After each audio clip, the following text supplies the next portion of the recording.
You have now arrived at Stadium and Gale. Snap, the kick, it's been blocked again! Oh my! It's been blocked again! He's going to heave one deep down the field. It's going to be to the goal line. It's going to be gone! It's a touchdown! And the Gators have won the game! Tyreek Cleveland! Oh my! I can't believe what I just saw! Dropping back to throw, pops and fires the ball over the middle. It's Dory! It's Dory! Got a touchdown! Dory's got a touchdown! Oh my! Dory's got a touchdown! Hands it off to Harmon. He comes back. Say goodbye. Ahmad Black, in his final game as a Gator, takes it all the way home and sends Urban out a winner. You have now arrived at Stadium and Gale.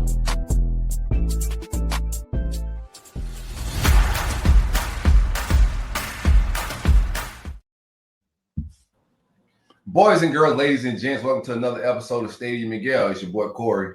It's Dan. Delatorre. And your boy J Scott 25. What's good, y'all boys? What up, 2-5? What's good? A beautiful day in the neighborhood, man. Same corner, same time, off a therapeutic bye week. Everybody hit like, share, all of that, man. Make sure y'all retweet us. Love, love, love. How was y'all boys' weekend? It was good. A little hockey game, some friends, some friendship, some fun. The vibes. If you really want to know, Corey and I talked about it yesterday. We did a little pop-up show about the coaching search. We're going to talk a little bit more about that here, but go check that out. But otherwise, good weekend. Yeah, I'm going through big dad vibes right now. So I had all the weekend off. We're getting into like walking now.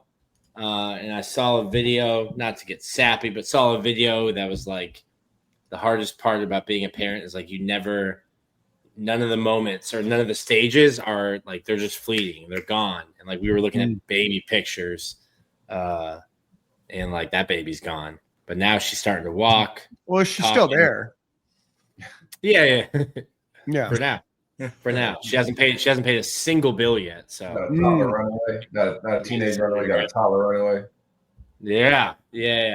But good times. Went to did a little picnic, Cade Museum, big dad vibes all weekend. Nice, man. Yeah, man. It was pretty chill for me. Same dad vibes. Had my wife's grandparents come over. We cooked some food on Sunday. Just a little chill vibes with the family. Nothing too crazy. Your wife's grandparents or your wife's parents? My wife's parents, sorry. My kids' grandparents. Yeah, I was going to say, I was like, my goodness. How's my sound? Am I okay? Am I okay sound-wise? A little canny. A little canny. Yeah, definitely a little candy. That's a good way to put it. I don't know why it's like that. Probably need my headphones then. Let me see. Well, we got a big show. We're playing Georgia this weekend in football. I know the internet has probably forgotten that. This week, they've been that's crazy. They've been reading and arguing and commentating on any sort of action that's not Lane Kiffin. And so we play football for the last time in a few years in Jacksonville. Mic check, mic check. Ah, Boys together. Buddy, I feel like good to go. Feel like we're back in the man. 1980s. Just got in the car, and it's like a late night. Hey, smooth jazz. Hello, Mic check, everybody. Yeah, there it is. Yeah. As a kid, I always wanted to do the Midnight Love show on radio, bro. That was like my dream. Be like Hey, this is Uncle a part-time Silver. comedian, part-time, Midnight Love radio One, show host. two's blues. The love hour, ladies and gentlemen. Love hours with Uncle Silk, On 99 Jams. on Hey, 99 jams. Go on ahead, light a Right. candle, find that Yeah. significant other. yeah. Jordan, how was your weekend, man? Oh man, we talked about it. He told Yeah, I you. did. My bad. I was It's over. adjusting my audio. My bad, man. Welcome to the show. Feel free to listen back. So I saw someone mention this. Do you think Florida fans are at Tennessee point? Like, who was it? Shiano? Like, do you think that there's a name that gets announced that there's just Can I make a revolution? Greg Schiano would have been a great pick for Tennessee. Go ahead, Corey. Yeah. I don't know, man. Schiano was a crazy. At the time, I think it would have been good, but I think they got the right guy for the job right now with Heupel. He'll be consistent for them. Well, yeah, this was 5 years before that. Yeah. Schiano's offense is just stale. I think they would have got him out of there in like 3-4 years. He would have been done. It wouldn't have been a bad hire on paper, but I think he's just a little antique with what he's doing. What were we talking about again? I'm sorry. Are we at Schiano? Oh, yeah, I got the fan base on January 6th watch for sure. Oh, my God. A revolt can happen at any moment, bro. The wrong hire, it can be Viking horns at the Capitol type vibes. Are you the one right hire? Are you the one in the Viking horns? Hey, that's neither here nor there. I've seen his face photoshopped on the Viking horn guy. I didn't do that Photoshop, man. It's all propaganda, man. AI is crazy. It's a charity show. The fan base is on edge, and every time Drink's name climbs the betting odds that Dan puts out, like they get a little bit more edge every time. All right, let's pause there. Let's shout out Brent Insurance, and then we're gonna pick that up. Oh yeah, forgot we gotta pay bills. Shout out to the great folks at Brent Insurance and Financial Services. Anything you need insured, from the Panhandle to the Keys, my man Greg is the best of the best. Home, auto, life insurance, motorcycle, boats, trailers, RVs, anything with wheels. I'm sure my man Greg could take care of you, and it's absolutely free to see if you can save money. Because I guarantee you, as a customer of Greg's, he can save you some money. Visit bruntinsurance.com or give him a call at 954-589-2204. Big coverage, big policies. Greg, what it do, baby?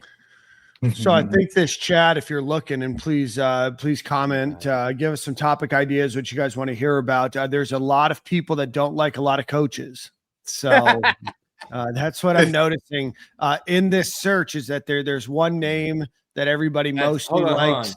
Yeah. We know the name that everyone likes. Spam the name that would cause you to riot. If that was the name, if Pete Thamel drops the tweet, hey, it's this guy, you are currently rioting. You're on the way to Stadium and Gale. Yeah. So the betting odds market is out today, and they'll take the odds down. This is from Bet Online. They're an overseas odds book. They post for a day, then they'll pull off because there's a lot that can happen. Right now, your betting odds. And so let me preface this because somebody asked me a question. Same. So what? That was I asked them to put names that they would riot if they were named the next head coach. I said same. Okay. Well, let me get through this, Nick. We got a comment last week that you cut a lot of people off, so I don't want to bring that up. So before I read these odds, I commented to somebody because they asked me about folks seem to forget that Vegas sometimes is encouraging betting, and that's partially true. So I'm going to read this. So in a coaching search, the opening lines, the one that came out last Sunday, are probably best guesses at the beginning.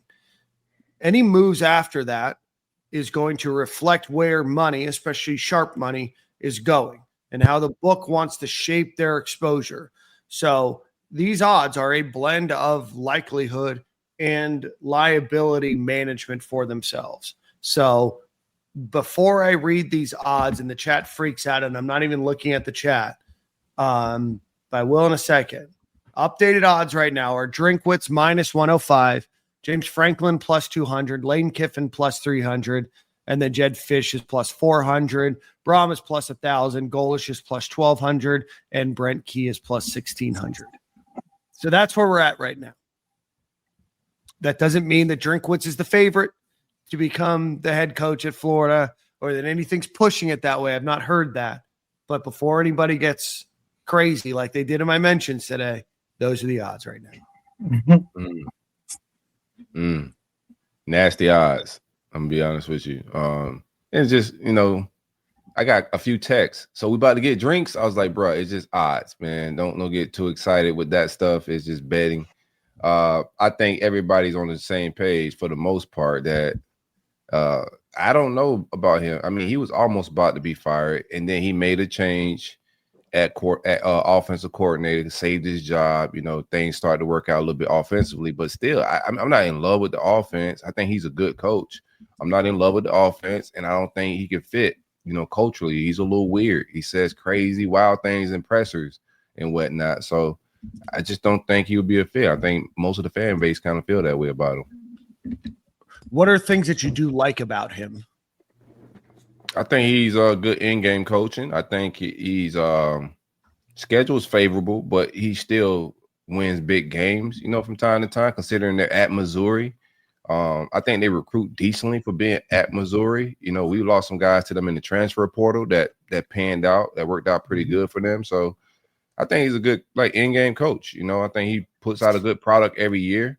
For the most part, except for the year he was about to get fired in. So I think he's solid. And he knows the league, right? He's familiar. He's recruited pretty well, right? He probably wasn't working out calling play. Yeah, for Missouri. Probably wasn't working out calling plays. He goes and hires an offensive coordinator. It's an improvement. I don't know. I feel like he's McElwain. I just don't know if he's as weird as I think people think he's like the weirdest person in the world. I think that he's maybe a little goofy, maybe a little different, but I don't think that he's like this unrelatable person. I think he's been able to attract a pretty decent coaching staff around him. Well, what would be your pecking order, right? You got a weird, goofy coaches. You got McElwain, Mullen, Drinks, rank them. Mac was that order. Mac was different. Mullen and Mac were very different from each other. I feel like Drinkwitz is like a dorky Spurrier. If he's winning 10 games, you're going to embrace. Yeah, Spurrier in the sense he will just take shots at other teams. Well, Dan Mullen, cool. He's a cool That's why I said dorky. I said he's like a sitcom dad, syndicated TV sitcom dad version of Spurrier. Yeah, I don't know. Maybe I work in the IT space, and so I've been around a lot of people that are just not as cool or as hip all the time. No offense to people in the industry. But I just don't find him as off-putting, and I feel like it gets exaggerated because you come up for and I'm not saying that I want him necessarily. I think it becomes an easy excuse to say that he's too weird and too different. He's obviously had some success at Missouri, getting good players, building up a pretty good team, and being successful. You can say it's the schedule, but it's the schedule that they have. Florida's schedule next year is significantly easier than it has been in the past. Florida's gotten the raw end of the deal probably the last couple of years. They've made some scheduling things that they no longer have to oblige by. I just don't – I think that it gets a little bit blown out of proportion. He's not the coolest guy, right? He's no Marcus Freeman, not a Lane Kiffin. He's not a Dan Lanning. What great coach didn't have a great personality? Kirby Smart, Dabo Sweeney. Kirby Smart is pretty cool. On the kids think Kirby Smart's pretty cool, bro. Dabo Sweeney. Yeah, Dabo Sweeney is Jimbo Fisher. Jimbo Fisher was pretty cool, Jimbo bro. was cool. Jimbo was cool as hell. Howard Schnellenberg. Personality just Schnellenberger had to go in the hood to go ask some Bear kids Bryant. that wasn't true. even, people didn't even find in day. Personality just matters in this, right? You got to be relatable to the kids and the top end recruits, and be able to mesh well with the media. If you're awkward to this media group of people, it could get weird with Mark Long, Edgar, and those guys. They would chew him up, in my opinion. I don't think it would be a good marriage, just from a fit standpoint. I think he's a good coach. Like I said, I'm not hung up on it, but I just think out of the group of guys, I'd take Brent Key over him. Most of these guys, I would take over him because I think the personality wouldn't do well on the trail or with our media or fans. I I think I pulled up his record. His record's not superb. Well, I mean, he took 44. over pretty bad. He took over from Barry Odom, who was fired. Yeah. Had not a great first couple of years. And now I don't want people to think I'm on the Eli Drinkwitz train. I think some of the reaction to him is just vastly overblown. Sorry, Nick, go ahead. You didn't want to go public with what you've been texting us privately? Please. Sorry, didn't mean to air that out. No, that's hilarious. 44 and 26, 24 and 22 overall. Like Dan said, Barry Odom was an abject disaster as a game day coach. He was bad. I think we said that Billy was like good Friday or Sunday to Friday. Barry Odom was bad Saturday to Saturday. But like that's not great. That's not a great record. I do think he's a good coach. I think Florida fans would embrace. I almost look at him like Eli Drinkwitz, like a Kevin Garnett. Like he's super annoying unless he's on your team. If he's on your team, like that's the guy that you rally around because his jokes might be a little corny at times, but like he's out there throwing punches. Oh, in the beginning, we're gonna rally around whoever gets the job, Nick. We're gonna lie until we can't lie. So, yeah. I mean, we made it back away not wearing socks. Like, not wearing socks. The dip in his mouth, making sandwiches. I mean, it was all like, hey, that's kind of cool. He said he could teach his dog to be a quarterback. Like he said some outlandish things, man. Yeah, shout out to Clarabelle. Rest in peace, Clarabelle. She died years ago. I mean, I'm sure by now. An older dog when he was here. Sure by now, man. I mean, yeah. Clarabelle wasn't a puppy. Did Jordan get any PB&J? I don't like peanut butter, so hell no. You don't like peanut butter? He wasn't even invited. I'm not a peanut butter guy. That was only for AD. Dan's on the drink train. Dan's a conductor of the Drink Express. I mean, I'm not, but somebody's got to do it. Somebody's got to say, hey, maybe we're over exaggerating how weird this guy is. We did get a lot of super chats here, and I'm going to try to get 50, and I will screenshot Dan's private messages supporting Eli Drinkwitz. I will screenshot him and tweet him. Super chat $1,000, and I'll tell you what Nick told us before the show. Drink as a dork, and as a dork myself. This is not Dan reading. I'm sorry. This is from JJ 411. As a dork as myself, I kind of like him. Plus, he's recruited the number one player at a position multiple times in Missouri. I mean, I think that depends on the staff that you bring over, the way that the team has kind of rallied behind him. Again, not my number one choice, but I understand why. Penn State's looking at him. I think he's waiting on that Auburn job to open. Yeah, Auburn, I think we'll go after him. I'm really curious. This is going to be an unbelievable coaching carousel year. Shout out to Jimmy Sexton. If you're selling Gulfstream airplanes, keep Jimmy Sexton's number saved because he's probably going to be in the market for a few more. We appreciate that super chat. He might need a commercial. Yeah, like a Boeing. Yeah, like that. An Airbus. Yeah, you need a big boy. Just had my first private jet experience. Yeah, I want to talk about that, Nick. Dan's predictive programming is on Eli. No, it's not. There's nothing. There's nothing that program. Who y'all think we is, man? Y'all think we ESPN? You think we got it like that? Yes. All right. Let's see here. You guys hate Eli Drinkwitz. Yeah. Man. So that's get your riot gear ready. Let's get your riot gear ready. All right. Let's see. Truth Seeker, we appreciate it. 20 bones here. Everyone is going crazy for Lane. I like Lane, but did anyone pay attention to his in-game decision making? Some of that was crazy to watch.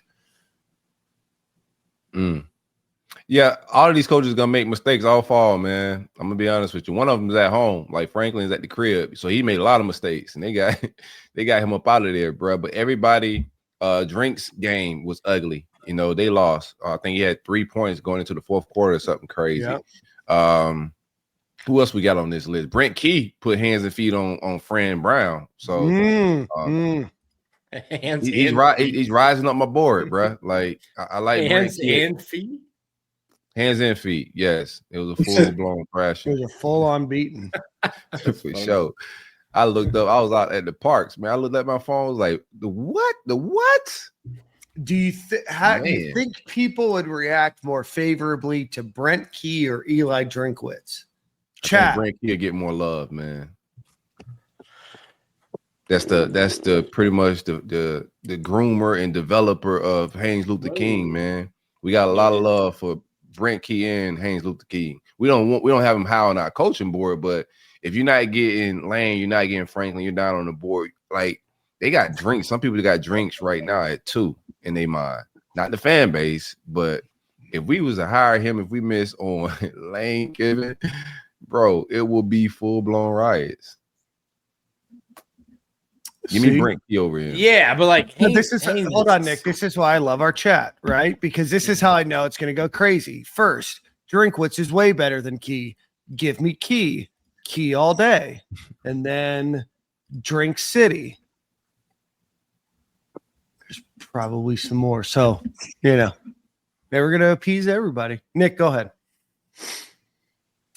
Forgot where I was going. I was trying to then find Drink isn't ready for. Yeah, there's a lot of this. Haynes King, quarterback. Yeah, I think he's a quarterback. Or runs the ball really well. He makes some throws. Like he ain't just out there just running the wing T. Like he makes throws, bro. You seen that throw he hit on the fourth quarter with the time winding down on Miami? Just a dime. Ding. Scoops on in for a touchdown. Now, I think that offense is also fairly young and evolving. I mean, one of the reasons I'm not high on Brent Key is because there's a lot to be, seen. His resume is very short. It's been impressive. Like he's beaten our ops. He should have beat Georgia last year, in that little rivalry. But the refs robbed him. They had other things in playing with the playoffs. But I think he's a good coach. I just think the whole operation is young. What does it look like without Haynes Luther King? What does it look like without that offensive coordinator, et cetera? That's why I just got him down on the list because there's not a lot of experience. Like even hiring wise, I don't know if it goes south, would he fire, some of those friends that's on the staff? Like I don't know a lot about him. Yeah, Haynes Luther King has 20 more completions this season than rushing attempts. Very good system quarterback. Very tough. Kid's tough as nails. I enjoy watching him play. He's going to get shot in the NFL, man. Okay. We were talking about this yesterday. Hopefully not with my Dolphins. How about us? Best team in the NFL yesterday, huh? Yeah. I don't know what back in. Be doing. Birds have never looked dirtier. Jordan and I are already talking about getting a hotel. Georgia's a Jag now, man. Clara. No, he's not. No, Jag definitely won't be in the Super Bowl. That's for sure. I'm just telling you, he's a Jag now, bro. Like I don't make the rules, bro. I just follow him on Instagram. There's a lot of Jag stuff go up. I haven't seen no Dolphin go up yet, bro. We brought him on the staff this summer, bro. It's a wrap. I did put some sweat and tears into that one, so right now. You see? Momentarily. Let's see. Duval. Yeah, that's bad. You said that's bad. I mean, so Drinkwitz from the chat is ready to ride. Popular, pretty popular. Brent Key, slightly more popular. Definitely not popular, but a little bit more. I think he got the edge. Key got the edge. All right, James Franklin. It's a controversial one, but I think everybody's coming around to the idea of James Franklin. He would get a big job. Yeah, I'm not mad at that. So I was talking to my buddies, both went to Michigan, and they were laughing about James Franklin in Florida because they were like, never once did I worry about Penn State while he was there. For the 10th decade he was there, I go to look it up. He was 3-7 against Michigan, with one of those being the COVID year when I think the Big Ten played a 3 3/4 game schedule. I think the ceiling's the floor is super high with James Franklin. Can can you win a championship? I don't know. Penn State also, I guess we talk about Penn State like a blue blood, like this powerhouse. They've won the Big Ten 4 times. Like and half of those times they shared it with Ohio State. Yeah. It is I guess. Just saying though, but Penn State is like probably like the possibly the third best school in the Big Ten to go to recruiting wise. Like, so he's having that record with like bottom barrel talent for real. So imagine being on the platform like Florida. And if it's maybe, I mean, like, bro, he competed at Vandy. He gave Florida a run for their damn money when he was at Vandy. That's what I'm saying. I feel like if he gets on a stage like Florida, I don't see that being a bad hire. I feel like we don't need to go for, like we mentioned earlier, like a good offensive coordinator or somebody that can like new and up and coming. I feel like we don't have time for that. I think we need somebody who knows how to run a program and that the guys are going to respect, going to want to stay for, play for. And I feel like just let the rest happen. I feel like, bro, we're so blessed in that we're in Florida and we got all this resources. Facilities are great. Everything's great. I think we just need somebody to kind of steer the ship the right way. And it's not just on one side of the ball. I feel like that was our problem, obviously, for the past couple of years. Offensive-minded guy, defensive-minded guy. Somebody's playing good, somebody's playing terrible. Like, I need somebody who's manning the ship and can hire great. The rest gonna fall into place. You always gonna get cats coming to Florida. The brand gonna get you there regardless. Like, so that's just my take on it. So I do like James. You sound like me, bro. You took all my talking points, bro. I appreciate that, dog.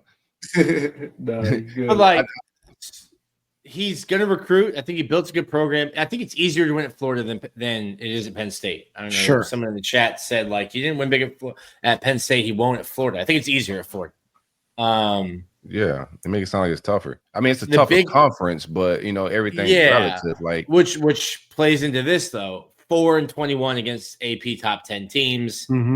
1-13 against top 10 Ohio State and Michigan teams combined. I can just see Florida fans getting pissed off winning 10 games and not making it to Atlanta 3 years in a row. I don't think nobody cares about Atlanta the same now, right? It's about making the playoffs, being a top 15 team. I think like he's gonna have you around that every single year, you know, for the most part. Like, yeah, no coach is perfect. He's gonna have probably like everybody's gonna have some down years here or there. This year he went and made some big hires at coordinator spots, but every year like he's going to get a big dog. If a side of the ball is not operating well, he will fire and he would try to go hire the best assistant available. He's got that track record, even with bringing fire coaches in like Manny Diaz to be his DC. You know, when Manny Diaz leave, then I think he wouldn't go get Jim Knowles. No, that's what he got now, Jim right? Knowles is a DC, yeah. Right. So you're going to get Jim Knowles, one of the biggest names you poaching from Ohio State. Now, are you going to land on a coordinator hire every single time? No. But just like I like that about him, the same way I like it about Mario Cristobal, right? Like they're not the greatest coaches, but they hire well. And if you're not performing well, it's no friendship. It's business.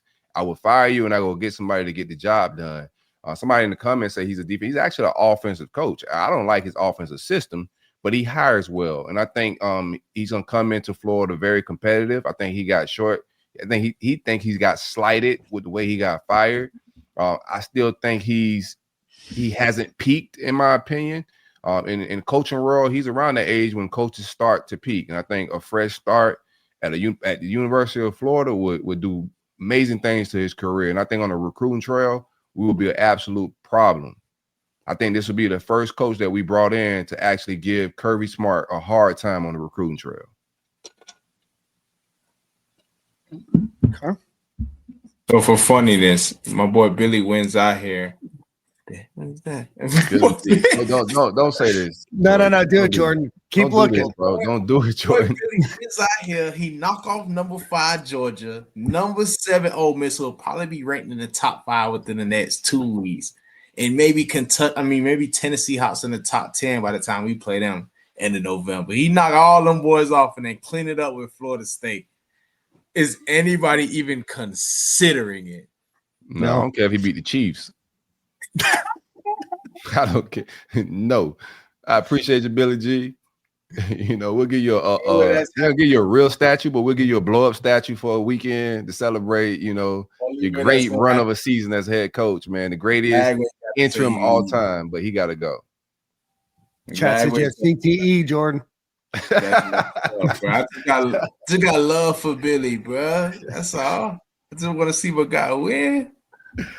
Oh man, would you want to keep him, Jordan? I mean, not saying like really no, but I was just being on some like, you know, if he won out, everybody's riding a high horse of like, obviously Billy couldn't beat people with the same roster, and he comes in and wins ball games. I mean, you almost just got to look at it and have that conversation for a second. Just not saying literally, but you consider it. And like the kids playing for him, the dudes like him, what if players start rioting and be like, shoot, you firing Billy, I'm gone. I want Billy as my coach. Last week come to you and say, well, I want Billy as my head man. What you gonna tell him? Get out of here with you too? I'm gonna say Lagway, I love you, but you haven't been performing that well, my boy. Like to be, and you ain't letting them go. Yeah. I would let him in Billy go if it came down to it. Bro. If it's you and Billy or you're out, like, yeah, you gotta go. Billy G about the coaches. Yeah, man, gonna be right there and play his last year. I need the Porter, baby. But I think I'm with you, Corey. I've always thought I didn't understand the hate for James Franklin. I don't think it's crazy in the chat, man. I don't know that James Franklin's like the sexy hire, but like when we were talking about Osiris Torrance getting drafted, it's like, hey, you're going to draft him, and is drafting a right guard in the first round sexy? No, but he's just like going to sit there and produce for you, and you're not going to have to worry about it. Yeah, like, I think James Franklin comes to Florida, raises the floor. The one concern is you are what your record says you are, and that record against big games against big teams is horrendous. But of the coaches, he does have the best resume. 100%. Like by far the best resume. He was a play away from the national championship last year. Yeah, in terms of resume, it's not. There's a sizable gap between him and anybody else. Mm-hmm. Are we going to talk Jet Fisher? Like, we will. We'll get there. I do want to get to shout out to OB. He's back. You got Jordan. I got the last week. So what is that? It's just rewatch. Army Sniper, our friend Chris here. Crazy. I don't know why he changed it. Chris, let us know why you changed between handles. How does Scott navigate the coaching search with the playoff picture? We'll get into Lane Kiffin here. What do you think would be the latest date for Kiffin or any other playoff coach to commit to UF? Nick, you're muted. We kind of went through we kind of went through this last year, and I said that about Lane last year, where it was like, you know, Florida fans, I mean, before Billy beats Lane, and then you're kind of like, oh, geez, what the hell are we doing here? That's the timeline. Like, I don't know that. I mean, Florida fans probably were listening right now would be like, yeah, screw them. But like, I don't know that you want a coach who is willing to leave his team that's in the playoffs. Be like, I'm going to go take a different job. You guys, like, good luck. You're welcome for getting you here, but I'm out. I don't even know that you want that type of person. I don't know that that's who Lane is. So you're waiting until their season is done. I think uniquely, Florida is positioned really, really well for that, because I think you only need to retain the roster. I think you're probably going to have to go into the portal for offensive line, but I think the young nucleus you have on both sides of the ball, you just have to retain a lot of the roster to be able to have success next year. Yeah. I don't know how you go into the offense. I don't know how you go and get offensive linemen in the portal. Expensively. And potentially without a coach. No, But that's like That's I'm saying outside of the offensive line, bro, teams really are getting commits right now, and like Brian Kelly got fired today, and they landed a guy. I think these contracts and checks. Yeah, that's why I said them boys want that money and they want that bread, bro. Well, I would say that, but I think offensive. I mean, I think an if you're about to go to the league is different. I would say that it is different if you're about to go to the NFL. Like, you may want to know who's developing you and who's coaching you that last year before you draft eligible. But But you got also on the other side of that pancake, you also, if you're not, so let's just say you at a smaller school, not like a smaller school, but let's just say you somewhere in the Pac-12 or whatever, Big 12 you want to call it. And like you have an opportunity like Florida to go play guard or tackle. The resume of offensive lineman making it to the league out of Florida is like crazy. A lot of them do, and not all of them are great. You know what I'm saying? So I feel like a lot of get there though. Yeah, that's what I'm saying. A lot of people would love to transfer to Florida just off the strength of that, and knowing their opportunity to play in the league will be a much greater. So I think with or without a coach, we'll be able to land some guys. Obviously, it's going to take a little money, but I think another reason why I like James Franklin, because he can go recruit right now. Thank you. Half them kids will come right to where he at. Yeah, I mean, I think you have to think. You bring Phil Trotwin, you bring just one sider, like it gets that staff gets. Retarded. I mean, I think Phil could come. And pause. Geez. Whoa. I think Phil Trotwine would potentially come to Florida with James Franklin, but he is also a Pennsylvania kid, right? He's born and raised in Pennsylvania, came down, played at Florida. He might come. He might also, he may join the University of Florida coaching staff with James Franklin, but also there's a chance that he is a highly sought after, coach as well. So I also don't necessarily know if it's a surefire thing that he would join. Yeah, neither is Sider, but the possibilities are endless, man. My lies they have no ceiling. But that boy loves some Florida now. Who, Sider? Oh, for sure. Yeah, I just know his family tired of that cold up there. You can't tell me nothing. Man, dad's getting older, mom's getting older. Like, he wants to get back to Florida, bro. For sure. Yeah, and I think Salt Ollie makes a point. You still can get Phil Trotwine without James Franklin as well, if he's interested, right? He's been up in Pennsylvania, born and raised in Pennsylvania. I don't know what Phil Trotwine's looking for, but I do know that, we talked to him to try to get him on the show before Penn State media department said, nope. I do think that's what he's looking for. Well, he will be looking for a job. That's right. But when we asked, he really does like it up there. And so we'll see. But I also don't want to be a surefire thing that he is going to come to the University of Florida. And I think that it would be a great get for Florida. I also don't want to get caught up in the idea that just what happens next year is the most important thing that happens. Like, you're going to probably, if you think that Lane Kiffin's your guy, you wait. If you think one of these other guys is your guy, you have to wait. And it sucks and it's unfortunate. And that means you might be set back a year, but you have to put all your chips in on your guy, not just what's convenient today. What happens if you wait and miss? Because I think Auburn's going to come open, right? LSU is open. Like, your pecking order, the rest of your because we got this 4-man list. Those other 3 guys could very well be gone. So what if you wait and Lane Kiffin just trolls Florida to the smithereens and signs a contract, and laughs at us? Like, you could potentially miss the portal, and then now you're down to your 5th coach and trying to figure it out very late. And what would that board even look like? Because a lot of outside of that top 4, it's just a lot of programs looking for a coach right now. So if your whole board could be wiped away if you're waiting too late. I'll have to look into it though, because I don't think anyone at Florida can go into the portal until 5 days after the head coach is announced. So correct. That's why I'm talking about. Yes, I think. But you missed the greater portal. Yeah, you missed the portal of being able to acquire kids. Yeah. Not great. And okay, then go hire a coordinator. If you're worried about the portal, then you don't hire Lane Kiffin. If you're worried about one portal class, then take Lane off your board, because you expect his team to be in the playoff and playing. He's not leaving his team. It's the possibilities of Lane saying no that's more dangerous than the portal. I don't care about the portal. I think if we can retain what we got, we're gonna have a good football team next year, regardless. But I think if you you miss on the portal and you miss on your number one coach, and also like so many other programs that's about to come free or making hires. Like, what are you going to hire late? I think it puts us in a tailspin.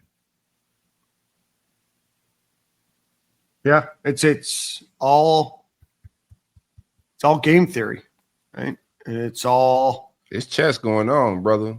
Yeah. Like, I do think like fit wise, like just from what it feels like, bro. And I never, like it just feels like it's Lane, but this is Lane Kiffin that we're talking about, right? I don't think LSU is a match for Lane Kiffin, just from him saying a lot of this isn't going to be based on money. It's going to be about family and those things. I don't think his family has any ties. Like uprooting your family to go to Baton Rouge is just not the move. The only way you uproot your family and that family dynamic is all the Florida ties, all the Florida synergy that's in that family, from his wife, him liking Steve Spurrier, their first date, et cetera, et cetera.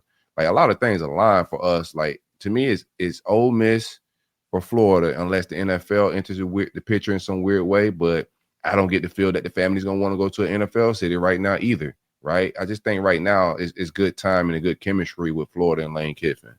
That's how I feel. But my mind, I live in reality too, right? And just thinking worst case scenario, like it could be we wait till Lane loses in the playoffs and Lane just signs an extension and stays at Ole Miss. Mm-hmm. That'd be sick. That's the game that you unfortunately have to play when you want the fish that everybody else wants in the lake. I need him to fumble the bag down the stretch like he did last year. That's what I need from Lane.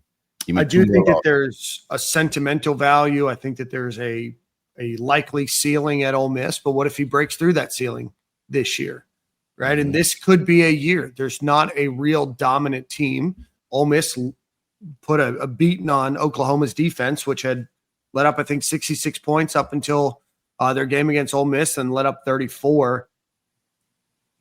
You just risk, and Lauren, probably my favorite person from Jacksonville, makes a great point here. You whiff on the hire. Yeah, you whiff on the hire. I think the fan base is going to crash out. 100%. Oh, wait. This chat. If this chat is any indictment, it's been so level-headed. It's been so level-headed all year.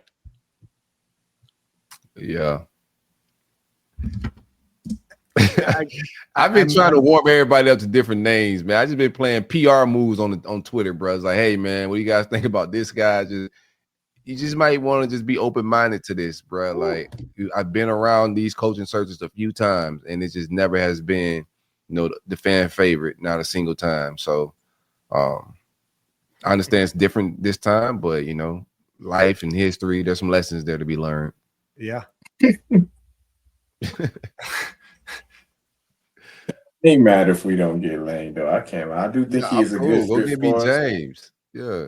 Yeah, I'm about to say I wouldn't be mad with James. Cornelius Ingram, Brandon James, Brandon Spikes. Just put what every Facebook Gator wants together. Oh no, Facebook Gator news be absolutely nuts. Yeah, there was a Facebook story today that Brian Kelly is the new head coach. Yeah. Oh, good. My dad be believing that stuff sometimes. Like, you seen this? Like, bro, don't. A nicer guy couldn't have been fired. Send me that.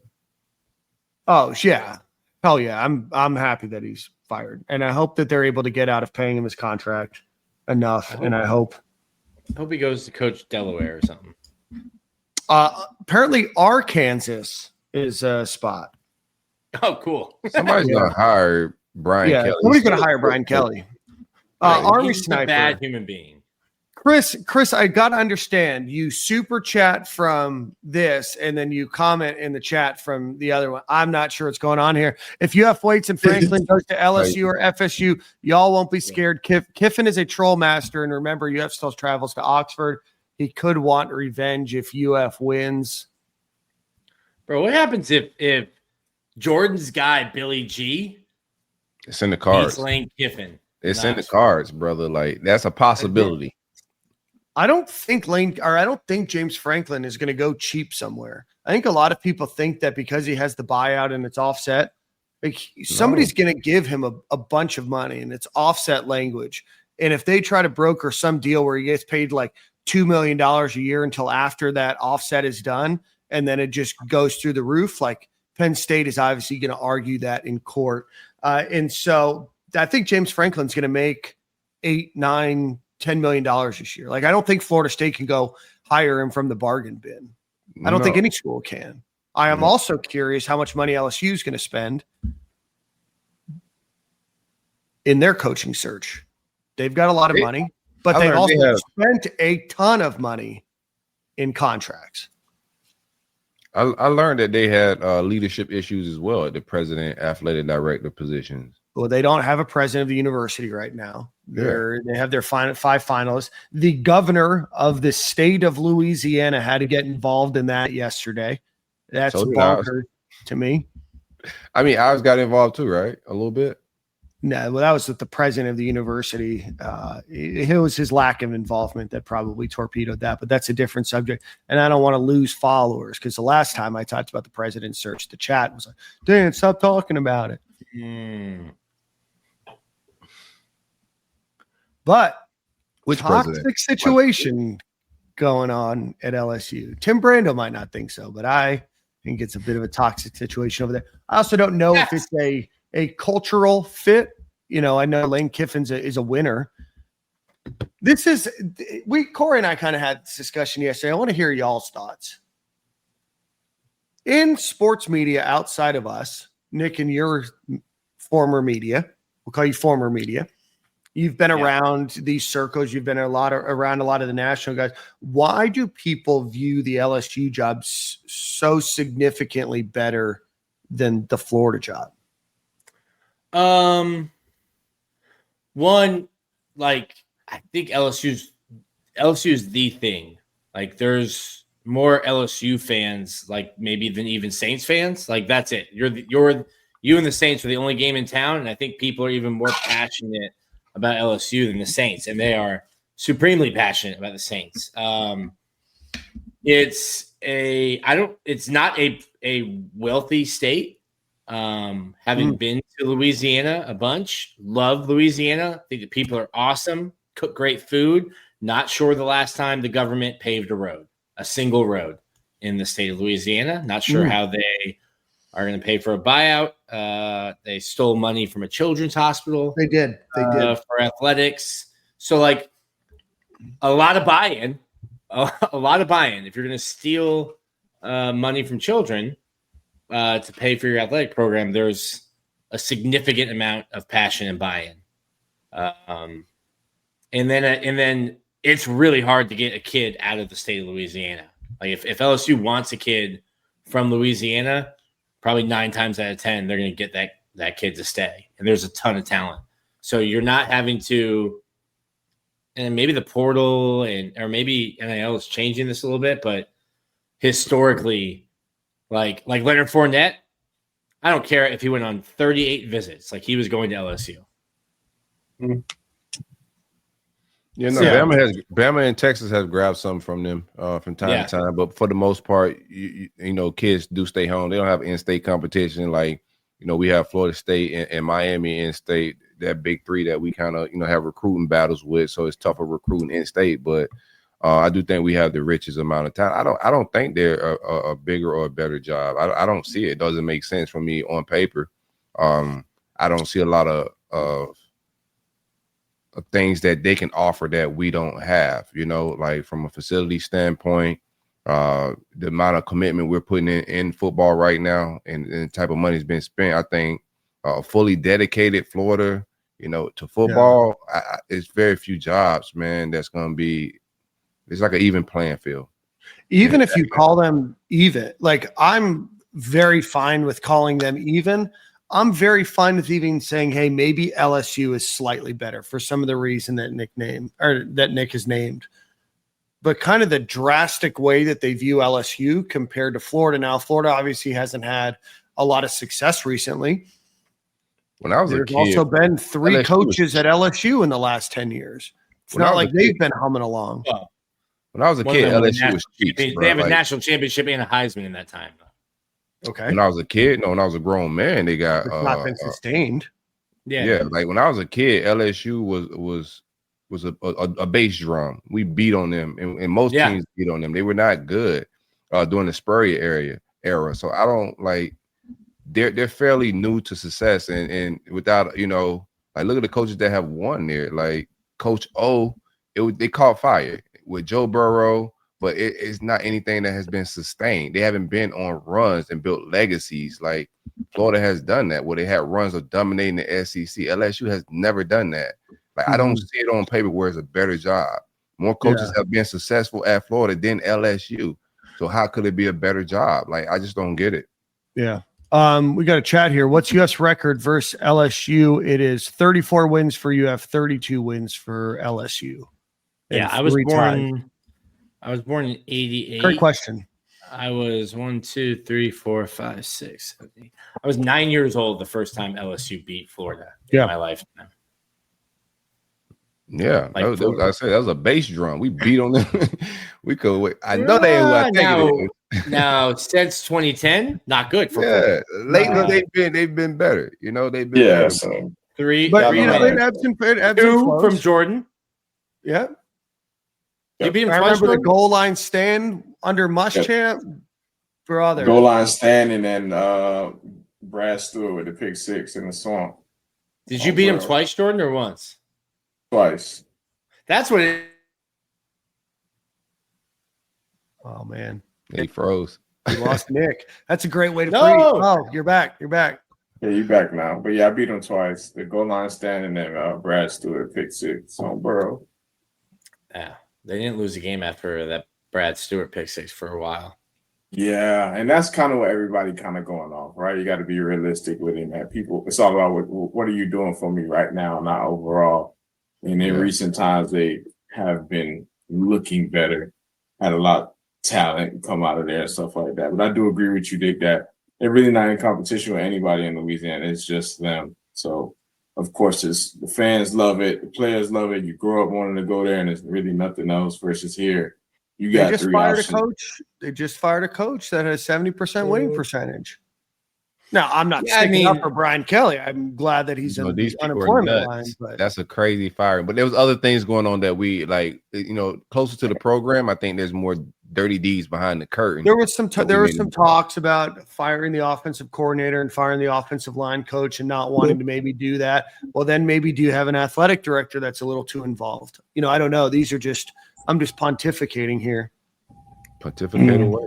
I like it. I mean, Brian Kelly's just a bad human being, and that was not going to be a good fit. That was like Scott Woodward saying, hey, let's go get a big coach who's gotten close at Notre Dame but can probably win a championship here. It was never going to be a fit. He brought his family down. Like Brian Kelly he's just not a good person. There was a story about it. He was in the home of a 4-star receiver, left while eating homemade barbecue, accepted the LSU job, went back in, ate 2 more plates, then left. From there, sent the team at Notre Dame a text message and dipped down to Baton Rouge. Like he's just not a good food. That sounds like okay to me. Like, that's what Tommy Tuberville did when he left Texas Tech. Yeah. Like Joy, you would get a plate to go or something like that. Just like I'm gonna grab me some. Not to mention he killed a kid. I mean, how good was that barbecue though, Nick? Probably, you know what I mean? That food was probably sick. Shout out to El Guapo here. Food must have been good. Yeah. He probably said, "Hey, I'll offer the kid when I get to LSU, man. But I got to get." He did not. He did not. The kid went to Utah. Must not have been good. Yeah. Barbecue's better than the talent. Yeah. So we got some super chats here. Sam Adams, how much do you put on Scott Stricklin for not letting go of Billy last year? Yeah, that was dirty work, man. Like we have incredibly bad timing with firing coaches. Like it felt like it should have happened last year. And now just from, watching everything, all these jobs open, and every time we're in a coaching search, is LSU, is like the reoccurring people. Florida State might enter this as well if they can put up and do a fish fry, some car washes, and get some water wash. Get paid 10 cents a car that they wash. Yeah, they got to do what they got to do, man. Maybe take up offering at the church. If they enter the chat, that's just even more. But we always enter the coaching search when there's just a boatload of teams, so it does just seemed like we have bad timing with that stuff. I don't think it's a battle for Lane last year. Do you think that we're going to start seeing this more often though, because of the expectation of winning and the sheer amount of money that's going into it? Mm-hmm. I think a lot more people's opinions. I think Sexton and CAA is going to just double down on getting security for their players. Coaches. Like right now, just think about it. Right now, how many people want all of these coaches that we're talking about? Like he got leverage, you know, like, and if they're not with Sexton, that don't mean they're not with CAA. Like Sexton's just the name, but he's with a bigger company. So yeah, bro, I don't think it gets any better with coaching contract wise. I think it gets even deeper this year where he's going to try to make these contracts where you got to sit and give a guy a longer leash because the buyouts are just stacking up and they're expensive. Well, yeah, it doesn't seem like these schools care about these buyouts anymore. I mean, FSU can't, but $54 million for James Franklin, right? Somewhere around there. $53 million for Brian Kelly. We need to get some offset language in the next contract, to tell you that much. Billy Napier, $20 million. Good. What? I don't think you have the leverage to get offset language. You had leverage over William Hall Napier. Oh yeah, no, I'm talking about now. Yeah, of course. I mean, that's why Napier turned down so many jobs. I don't know if it was just a turning down of jobs. They just wouldn't, bend to his demands contract wise. Like a lot of what he was asking for, Florida did, which came back to bite us. But I think offset language is going to be tough this go around because the coaching pool stinks. There's very few good ones out there. If I'm an agent, I got leverage because if you miss on this one, who do you go get? I do think that there's some real young guys right now that the coaching candidate pool in a few years is going to be a lot better. Mm-hmm. So I'm curious to see, like Eric Morris. I want to follow him at North Texas. I think John Sumrall is going to get a good job. That might be a guy. Now, wouldn't that be funny if LSU went and hired a Tulane coach a few years after beating it over our heads that LSU doesn't hire somebody from a directional or another school in Louisiana? I know it's not directional, but. And about firing Billy at the right time, I don't know if it necessarily was the wrong time just to think about it, because I feel like maybe we wouldn't have the same roster that we have now if he was fired last year. Got to take that into consideration. That's one of the blessings that we kind of have right now, that we still got a good roster on our hands, a young roster too. It's not like it's a bunch of dudes that's leaving in the next year or in this draft class. So I think it's good that we got a lot of skills. Just if we can retain those guys and keep them there, obviously that's the next problem. Yeah, if we go and hire a dud. Right. But at least having them there already is a good step versus we left high and dry with nothing.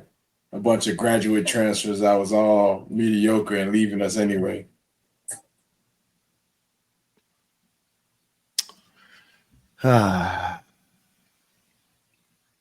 Anyway, well, that's where we're at.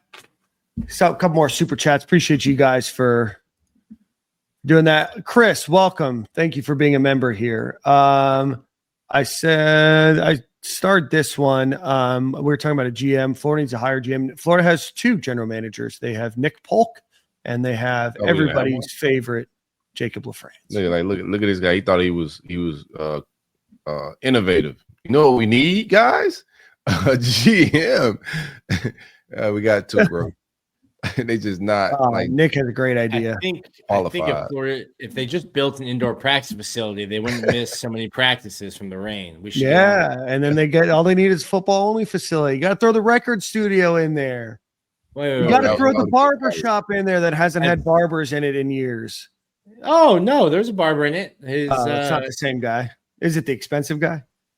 You know what I'm talking about. Is it the expensive guy anymore? He's throwing the guy under the bus. I don't know. Like Nick's gonna be like, yeah, the expensive guy. There was only one guy in the barbershop. So no. I think he's gone.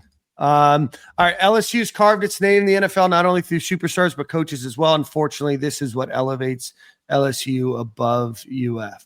I'm not saying that Florida is a better job necessarily than LSU. I understand. I just don't think it's drastically different. Go ahead, Nick.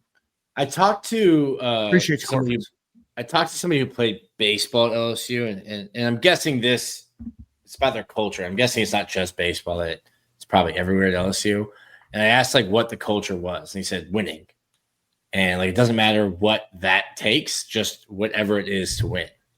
And at Florida, it's a championship experience with integrity. But I think that's the difference about at LSU. And it kind of goes back to what I said about like they don't need to fund their public schools. They'll just buy out coaches. They do all that just to like get like they're not even great at being terrible people. Like win at any cost, and you're not even winning a lot. Like, what are we doing here? That's the culture. The culture is win at all costs. No. Let's see. You got one more super chat here. Billy G beats Lane. That's wonderful for us. It means Lane likely doesn't make the playoffs, and we can hire him in early December. I'm with you when you sign me up. Shout out, Pilgrim Tim. I'm with you, Pilgrim. It's almost your holiday, Pilgrim. A couple more weeks. Celebrating you. I'm with you. Thanksgiving, you know what I mean? Billy G to put hands and feet on Lane, so we go ahead and that's gonna be a weird hire. But all of these coaches have flaws, man. So if I have to take a coach with flaws, like I'm not saying this because Brent Key could just ultimately work out, right? We just talk opinions and fit wise, like what doesn't go. Like James Franklin, if you just go for a Florida fit, like it really doesn't fit. Like it just doesn't, offensive style wise, like a lot of different things just doesn't fit for him. But he's a good coach. And I think that's most of the board. The only real true fit right now is Lane Kiffin. I think that's why everybody's like over the top with the Lane stuff because it's a good fit.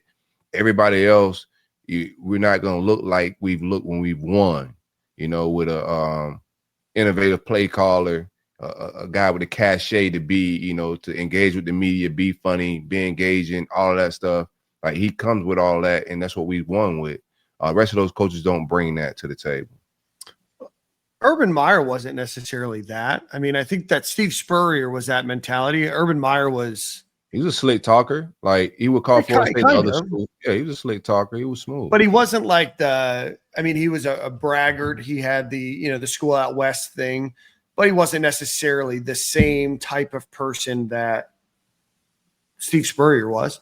And Lane Kiffin is built from a different cloth. And so, I don't think Lane is like, I don't get the Steve Spurrier comparison, even with Lane. I think that the personalities are polar opposites.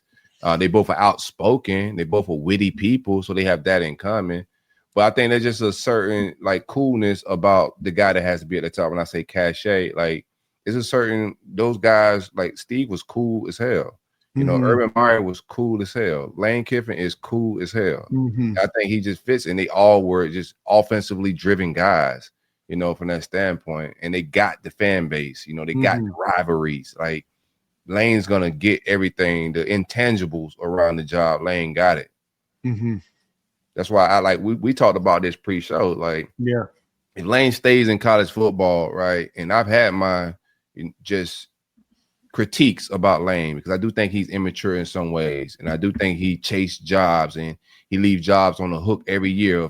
Are we going to keep him? Like every program he's been at, it's been the same thing from the beginning of his career till now. It's been, are we going to be able to keep Lane? So I don't think that energy just disappears when he gets to Florida. I think that's something we're going to deal with every year. But in the next 5 years, if he's still in college football, and you look at the coaching talent that's around, I think he plays for a natty at least within the next 5 years. I don't care where it's at, just to keep it a being. He just eventually it's gonna click because all of these seasons they're a good football team that just keeps stumbling here and there. One of these years it's gonna click for them in the next 4 or 5 years, bro. Like you can feel the energy. I think that's why a lot of programs want him right now. Yeah, I don't know. I don't know what happens if Florida misses or it's not even missing, right? I think that this is important. I was talking to some friends earlier today.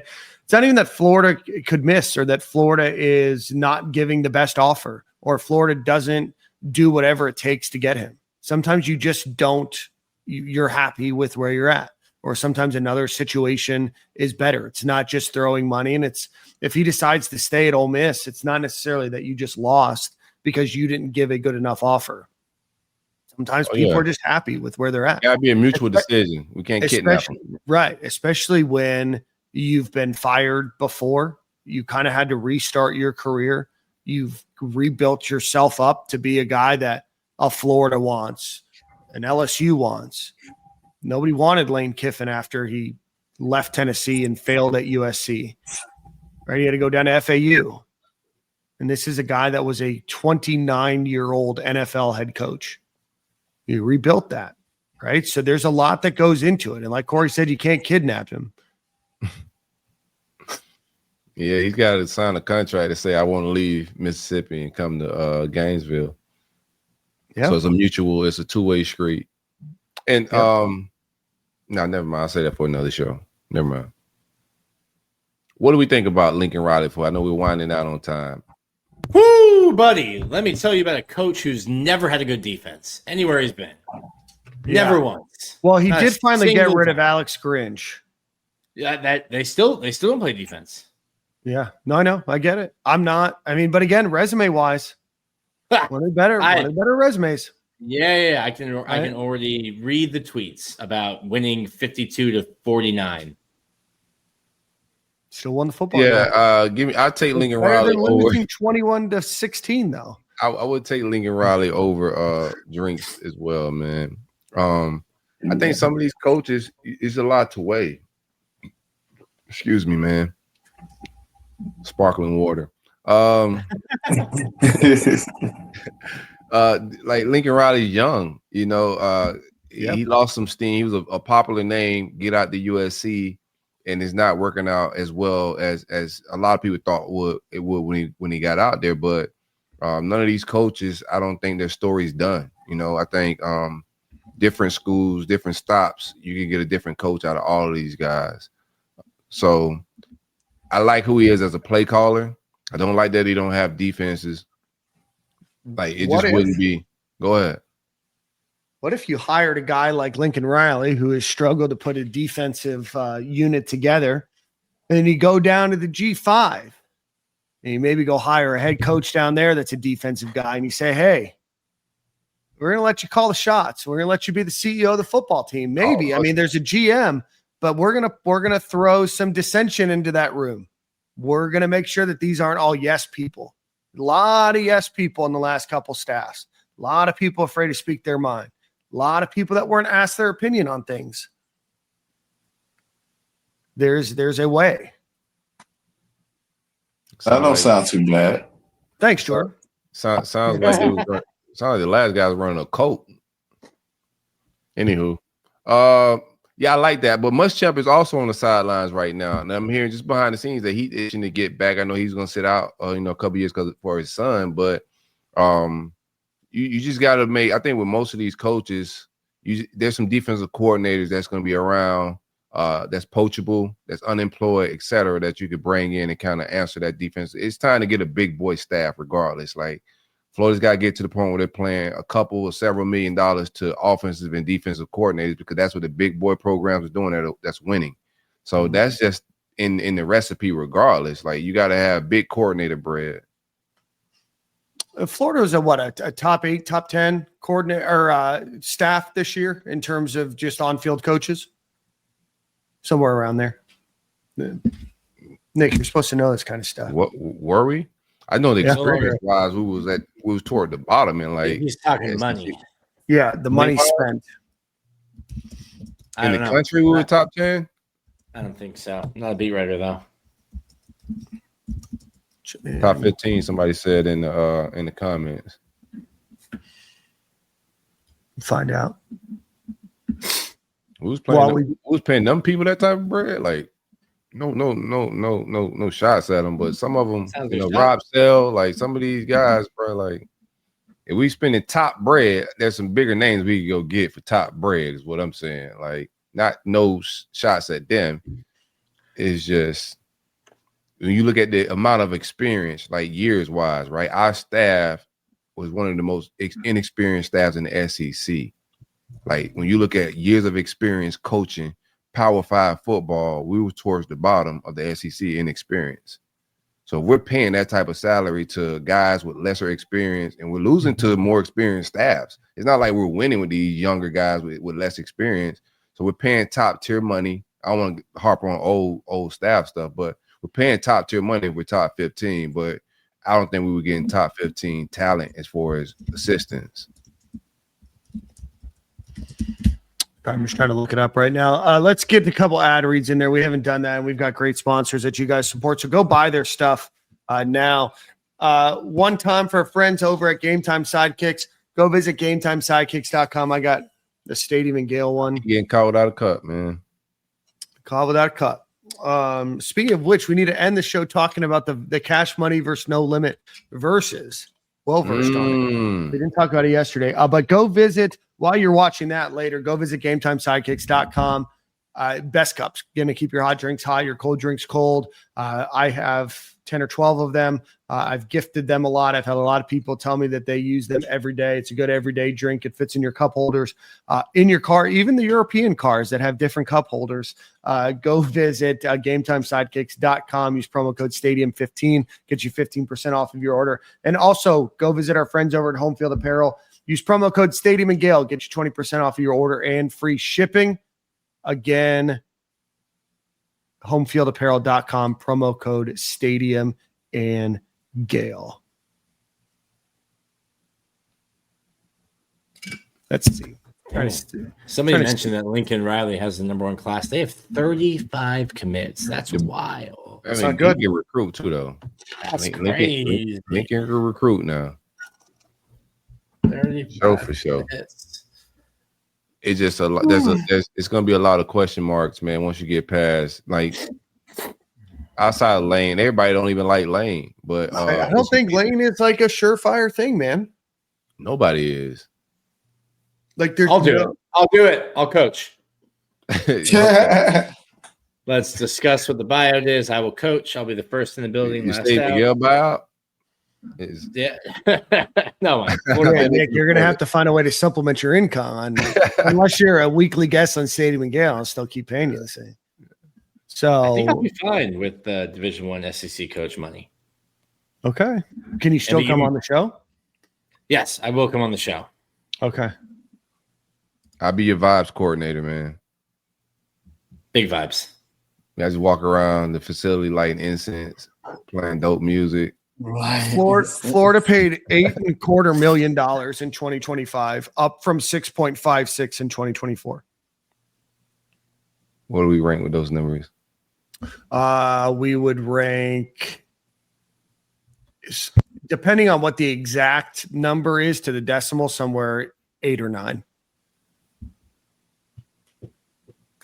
That's pretty insane that we have a top 10 paid staff and we look like that.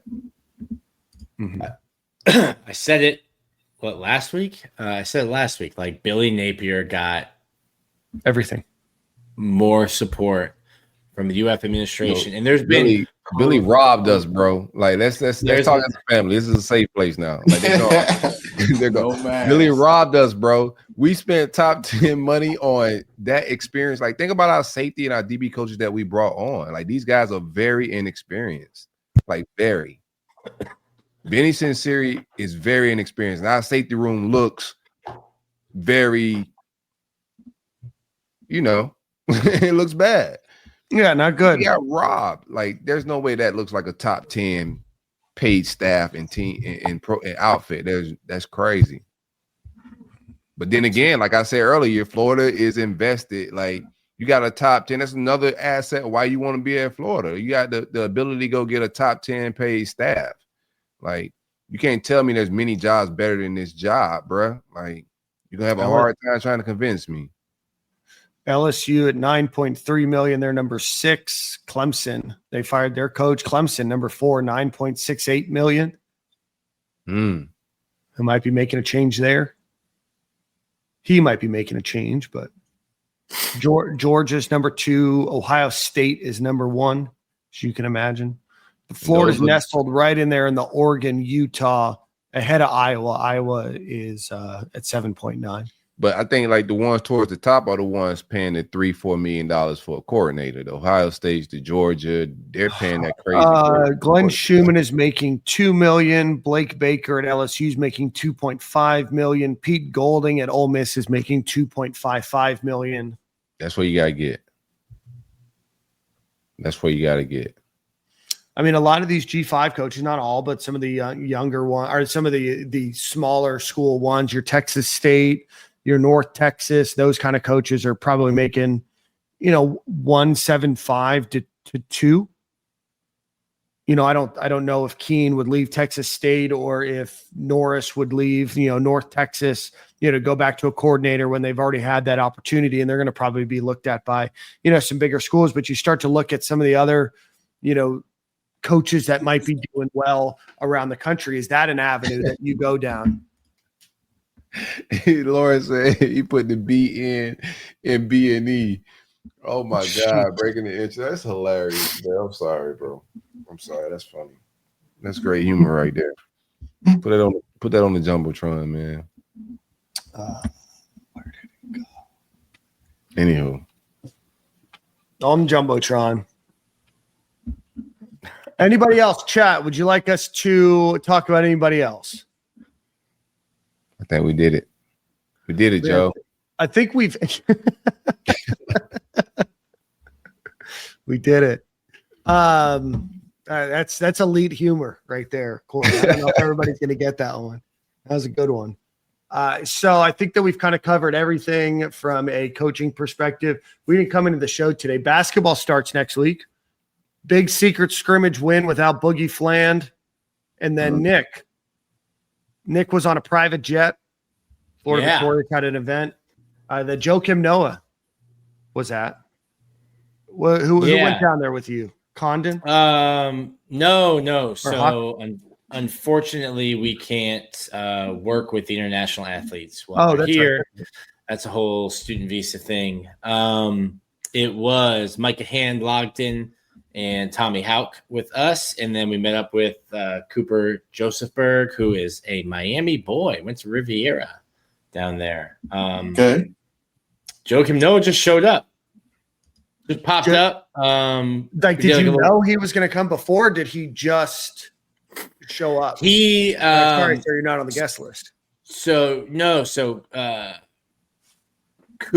Coop's family, I think, is friends with some of the Marley family. And Joakim Noah, big friends with the Marley family. And they kind of, I guess, family coordination talked. Really cool part. So we're doing like a Q&A. It was an event sponsored by Meldon Law. So we're doing a Q&A, and it's one of the people in the crowd just asked a question to Joakim. Like, hey, you've tried to repeat. What is that like? What can you tell the guys about your experience doing it? And it was super dope. He didn't really talk about anything like X's and O's basketball. It was all about the locker room and the guys that you're with and the bonds that you have. But just hearing Joe kind of just like open up to the three guys that were on stage was really cool. He hung out with them for a while last Wednesday night. But yeah, cool kids. Really enjoy hanging out with Micah. Tommy, both are really cool. I've got a show that I did with Tommy, filmed it like a month ago. That's going to come out this week. And Florida's looked really good in their two secret scrimmages. One I was there for. The other I was not in attendance for, but 2 wins. Who were they keeping them a secret from? Who was trying to find out? It's like it used to be like a big secret. It used to be like they would do one in the off season. You wouldn't know when it was. And as a beat reporter, you're trying to like scramble to figure it out. And now I think they did 2. The one against Illinois last week was down in Orlando. And then they played FIU at home a couple weeks ago. Okay. Big win over Illinois. 10-point win. Apparently down by 5 with a few minutes left to go in the game. End up winning by 10 again without Boogie Flan. I'm pumped, obviously, for the basketball program. We'll try to see if we can get Eric and Neil on the show next week to do a little preview of that. I did see the comment about turnkey ZRG. Let's talk a little bit about that on Friday's show. Let me organize my thoughts a little bit better. I completely forgot about doing that today. And then let's get out of here. Let's talk. Nick, did you watch the verses? Jordan, did you watch the verses? I did not. I heard about it, but then didn't know that it was going to be there. That might be a Friday thing. It's incredible. Yeah, it's fire. It was very well done. No Wayne, of course. No C Murder for obvious reasons. Turk, the last obvious reason. But really, really good stuff. Yeah, I enjoyed it, man. That was like, the pinnacle of, and really like a big part of me loving rap was that era, right? No Limit first, and then Cash Money came on the scene. As No Limit had a stronghold on the South, but bro, that the whole verses I thought was dope because they were getting along, right? It was competitive, but it was all like they were celebrating New Orleans and the culture of New Orleans music, the styles of music. Even though they both had that New Orleans sound, it was just one was more aggressive. Like No Limit was heavy street, and Soldier. They based most of their stuff around that whole analogy, and Cash Money was a lot of fun. I would have loved to see Wayne there. I think No Limit won just from the way they was playing songs out. I thought they should have played Juvenile Ha. I'm surprised they didn't play that, but I think Lil Wayne changes the whole competition. Also, Mystical is in jail as well. They both like those are probably the two stars from each camp that's not there. Mystical in jail? Yeah, man. What Mystical do? It's wild. Google it. It's wild. It's crazy. Yeah. I don't know the full story. I knew he was in jail. I just didn't know what the full story was. Shenanigans. Oh boy. Yeah. Oh, okay. That's more than shenanigans. Yes, these are. This is a many shenanigans were had. Yeah. Yeah. I would put like getting caught with drugs. There's a reason why nobody's saying free Mystical, man. I'll tell you that. Yeah, free C Murder. And I was like, I don't know.